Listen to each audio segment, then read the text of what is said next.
আজ আমি ছাদ থেকে একেবারে টাটকা কচু শাক কাটবো। কচু শাক খুব সহজেই বস্তায় চাষ করা যায়।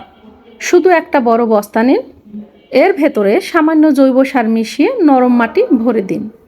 তারপর ছোট কচুর ডগা বা কচুর কন্দ মাটির ভিতরে বসিয়ে দিন।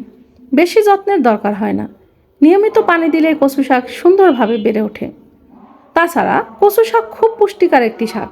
এতে রয়েছে প্রচুর পরিমাণে ভিটামিন এ, ক্যালসিয়াম আর আয়রন, যা শরীরের হাড়কে মজবুত করে, রক্ত বৃদ্ধি করে এবং চোখের জন্য দারুণ উপকারী।